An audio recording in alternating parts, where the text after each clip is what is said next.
Today I'll show you how to preserve your fresh chanterelles to enjoy throughout the year. You may have heard that chanterelles should not be washed because they're very spongy and can soak up excess water.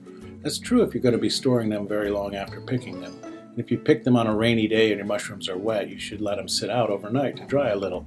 However, when it comes time to cook them, don't be afraid of a good stiff brush and plenty of cold running water. Be sure to get all the pine needles and dirt that may be hiding in the gills and folds of the chanterelles. No one really likes a taste of pine needles in their mushroom dinner. This is a good opportunity to find any chanterelles that may be old and buggy. There's nothing wrong with a little extra protein, but still no need to be greedy. Let the bugs have the ones that have already been started on, and enjoy the fresh ones for yourself. After you've cleaned and sorted your chanterelles, it's time to saute them. I'll show you how to dry saute your mushrooms so that they can be frozen and still maintain the crispness and texture of fresh chanterelles.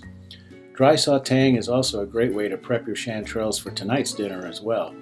Some recipes call for sauteing chanterelles in butter, and you can do that, but if you're like me and prefer them a little bit more textured, you'll love dry sauteing them first, then add the garlic and butter and enjoy.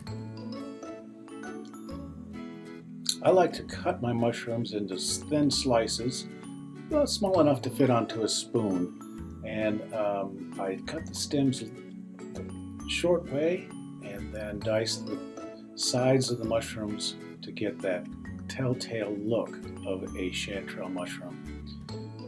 These are nice and crisp, and they're holding their form very well. Again, just slice the short stems and the long pieces, but again, you can cut them however you like. They're going to lose about 20 to 30% of their size when I fry them.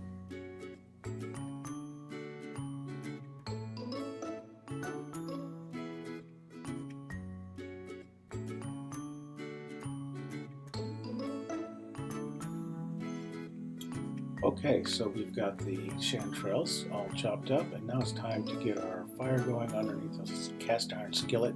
And what we want to do is let the cast iron get completely hot. Notice that there's no butter or oil on it.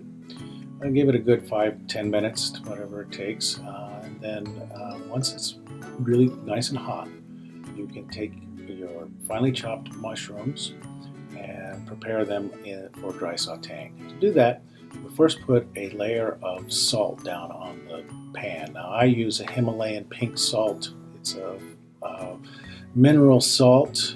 You can use a white salt if you like. A normal table salt will work too. The idea is to put a good layer of salt down on the hot pan to draw the moisture out of the mushrooms as they're frying. So again, no oil or moisture of any kind. We're going to pull the little remaining moisture out from our mushrooms. In this case, I'm using mushrooms that are very nice and dry, not dry, but weren't real soggy. So we'll just stir those around here and pop and squeak as they sit in that pan and just ooze their water out. Now, if you get a lot of moisture coming out of it, be sure to save that mushroom broth that comes off. It makes an excellent broth for any of your recipes that call for mushroom flavoring.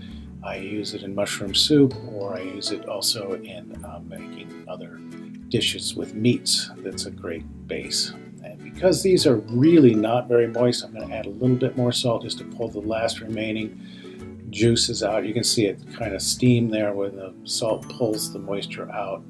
And again, my juice is not really collecting in the bottom of the pan, but rather just boiling away.